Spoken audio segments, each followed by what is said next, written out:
Hello दोस्तों, स्वागत है आप सभी लोगों का स्टडी इन्फो एजुकेशन पे।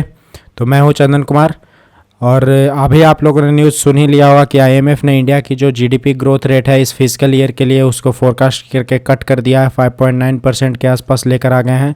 तो आईएमएफ ने वित्त वर्ष 2023-24 के जीडीपी ग्रोथ को घटाकर 5.9% कर दिया है। पता नहीं, चलिए पता करते हैं किस लिए 5.9% किया और वर्ल्ड इकोनॉमीज कैसे परफॉर्म करेंगी आने वाले फिजिकल ईयर 2023, 24 और 24-25 में। तो चलिए वीडियो के अंदर चलिए शुरू करते हैं। Let's go. तो ये देखिए द हिंदू की रिपोर्ट है, India set to grow by 5.9% this physical year. ये इंडियन इंटरनेशनल मॉनेटरी फंड की ये रिपोर्ट है जो न्यू पब्लिश करी गई है जस्ट अप्रैल, जैसे ही अप्रैल शायद 12 अप्रैल के आसपास ये पब्लिश करी गई है। और ये देखिए IMF cuts India's financial year 24 GDP forecast to 5.9%। और ये भी जानेंगे कि आईएमएफ कब कब अपना ग्रोथ रेट का प्रोजेक्शन दूसरे देशों के लिए लेकर आती है। तो आईएमएफ ने ये एक और बात कही है कि इंडियन इकॉनमी जो होगी वो among the fastest growing economy होगी इन द वर्ल्ड। ये भी एक बहुत बड़ी बात है कि 5.9% से ग्रो करने के बावजूद इंडियन इकॉनमी दुनिया के सबसे फास्टेस्ट इकॉनमी में से एक होगी। तो ये देखिए आईएमएफ कट 2023 फोरकास्ट टू 5.9%। और ये भी मैं बताऊंगा कि आईएमएफ एक साल में वन फिजिकल ईयर में कितने बार अपने रिपोर्ट जीडीपी प्रोजेक्शंस को लाती है और किस किस देशों के लिए जीडीपी प्रोजेक्शंस लाया जाता है और कितने महीने पे आईएमएफ कितने महीने पे अपडेट्स देती है। अगर मान लीजिए आईएमएफ ने किसी अभी जीडीपी प्रोजेक्शंस किए तो इन जीडीपी प्रोजेक्शंस के अपडेट कितने महीने के बाद आईएमएफ देगी और दुनिया में ये फिर से आउटलुक को जारी करेगी। तो चलिए आगे देखते हैं। तो सबसे बड़ा न्यूज़ यही है कि जो सबसे बड़ा करंट न्यूज़ है वो यही है कि इंटरनेशनल मॉनेटरी फंड ने ट्यूसडे को इंडिया का जीडीपी ग्रोथ फोरकास्ट को इस फाइनेंशियल ईयर 2023-24 के लिए 5.9% पे कर दिया है फ्रॉम 6.1%।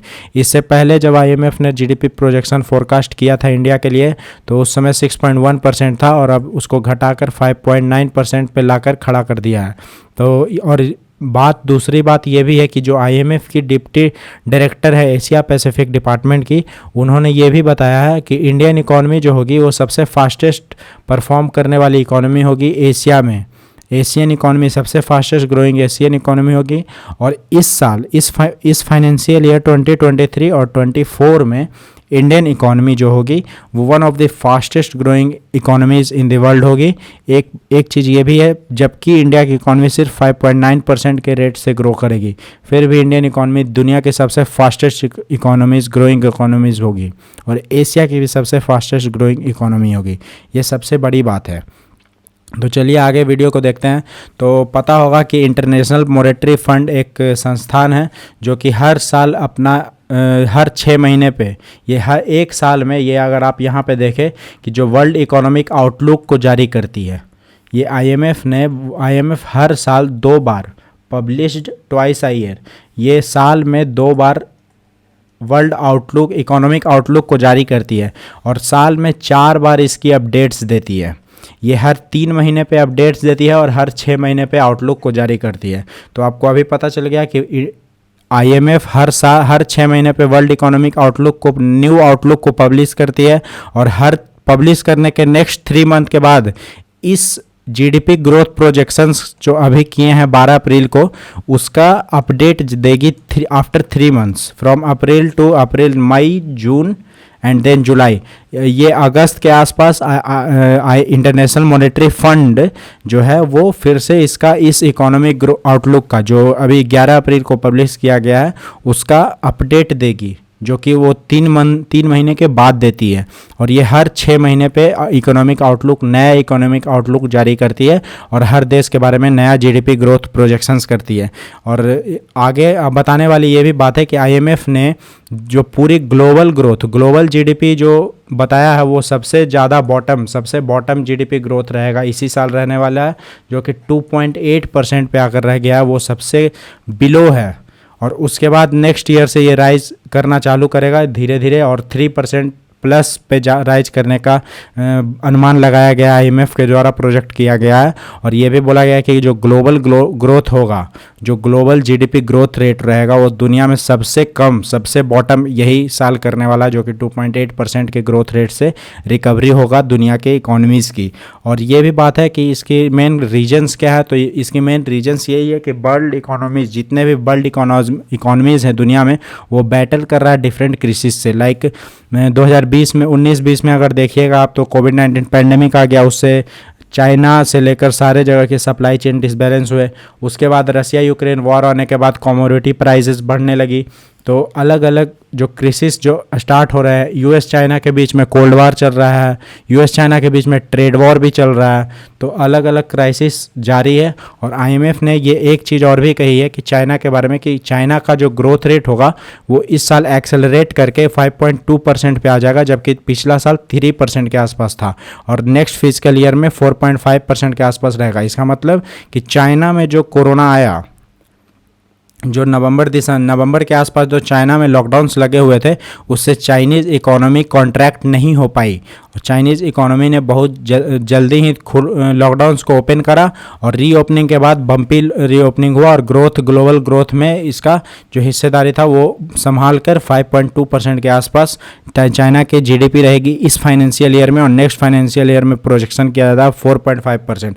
अगर हम देखें, अगर पूरे ग्लोबल इकोनॉमी की अनसर्टेनिटी को देखें, तो पूरी दुनिया की जो इकोनॉमी होगी वो 2.8% से इस फाइनेंशियल ईयर में चलेगी, और नेक्स्ट फाइनेंशियल ईयर में 3% प्लस जा सकती है। ये भी बात है, 3% के ऊपर जा सकती है। अगर हम मेजर इकोनॉमीज़ की बात करें, जैसे डेवलप्ड इकोनॉमीज़, अगर यूनाइटेड स्टेट्स या यूरोपियन कंट्रीज़ की अगर हम लोग बात ले लें, तो जहाँ यूएस 1.6% के रेट से ग्रो करेगा इस साल, और नेक्स्ट फाइनेंशियल ईयर में 1.1% के ग्रोथ से करेगा। यूरोप इस फाइनेंशियल ईयर में सबसे स्लोएस्ट ग्रोथ दिखाएगा 0.8%, और नेक्स्ट ईयर 1.4%। और सबसे ज़्यादा ग्रोथ इस दो कंट्री की होगी, चाइना एंड इंडिया। तो आईएमएफ ने ये बात भी बोली है कि जो मेजर इकोनॉमीज़ का 50% ग्रोथ रेट जो रहेगा वो सिर्फ 2 देश से आएंगी, और वो रहेगी एशियन इकोनॉमी, और वो रहेगी चाइना और इंडिया। साथ में मिलकर दुनिया के 50% इकोनॉमीज़ की ग्रोथ का जिम्मेदारी यही दोनों देश लेने वाले हैं अगले आने वाले 2 सालों में। इस साल अगर चाइना की बात करें तो 5.2% का प्रोजेक्शन किया गया, और नेक्स्ट फाइनेंशियल ईयर में 4.5%। अगर इंडिया का ग्रोथ रेट को देखा जाए तो इंडिया का growth rate next financial year में 6.3% है, जबकि इस साल 6.1% से कट करके 5.1% कर दिया गया है। इसमें के लिए मेजर कारण हो सकते हैं, सप्लाई चेन में डिसरप्शंस हो सकते हैं, कोविड आना, लॉकडाउन्स लगना, बहुत सारी चीज़ें होती है। तो आगे चलते हैं, देखते हैं। अगर हम लोग और भी बात करें, तो अगर दुनिया की जो लीडिंग मल्टीलैटरल एजेंसीज होती हैं, जो दुनिया के सारे देशों के ग्रोथ रेट, जीडीपी प्रोजेक्शंस के बारे में अनुमान लगाती है, उसमें दो और मेजर जो एजेंसीज़ हैं, वो पहला है जो वर्ल्ड बैंक है, और दूसरा एशिया में इंडिया को होने से एशियन डेवलपमेंट बैंक। ये 2 और एजेंसीज़ हैं जो कि अपना अपना ग्रोथ प्रोजेक्शंस करते हैं, और recently lowered India's economic growth projection, India का ग्रोथ प्रोजेक्शन को ये दोनों एजेंसीज़ ने भी कट करी हैं। लेकिन कट करके कहाँ की हैं, ये बताने वाली बात है। अगर हम लोग ये देखें कि आईएमएफ ने एस्टिमेट क्या लगा इंडिया के जीडीपी ग्रोथ का, वो 5.9% पे लाकर खड़ा कर दिया, जबकि वर्ल्ड बैंक ने इस चीज़ इंडिया के जीडीपी ग्रोथ को करेंट फिजिकल ईयर के लिए 6.3% कट करके लाया है, और एशियन डेवलपमेंट बैंक 6.4%। जबकि इंडिया के खुद का नेशनल बैंक जो आरबीआई है, उसने जीडीपी प्रोजेक्शन 6.5% रखा है करेंट फिजिकल ईयर 2023 और 24 के लिए, जो कि सबसे हाईएस्ट है, सबसे हाईएस्ट अनुमानित लगाया जाता है। तो इसी के साथ अगर हम लोग आगे की बात करें, इन्फ्लेशन की बात करें, तो आईएमएफ ने इन्फ्लेशन के बारे में ये भी बताया दोस्तों कि ग्लोबल इन्फ्लेशन का जो बेसलाइन जो था वो 2022 में 9% के आसपास चला गया था, जो कि 2023 में ईज आउट होकर 7% के आसपास आ जाएगा।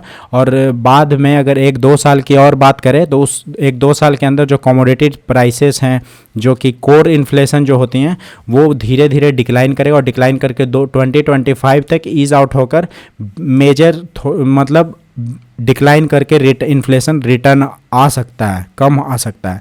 और इंडिया का जो अगर रिटेल इन्फ्लेशन की आईएमएफ का प्रोजेक्शन देखें, तो इंडिया का रिटेल इन्फ्लेशन इस साल इस फाइनेंशियल ईयर 2023 में 6.7% के आसपास रहने वाली है और उसके नेक्स्ट ईयर ईज आउट होकर 4.9% के आसपास आ जाएगी, जो कि ये भी एक अच्छी बात है। तो इसी के साथ हम इस वीडियो का करते हैं अंत। तो आप लोगों का सबका बेस्ट ऑफ लक और आने वाले एग्जामिनेशंस के लिए बेस्ट ऑफ लक।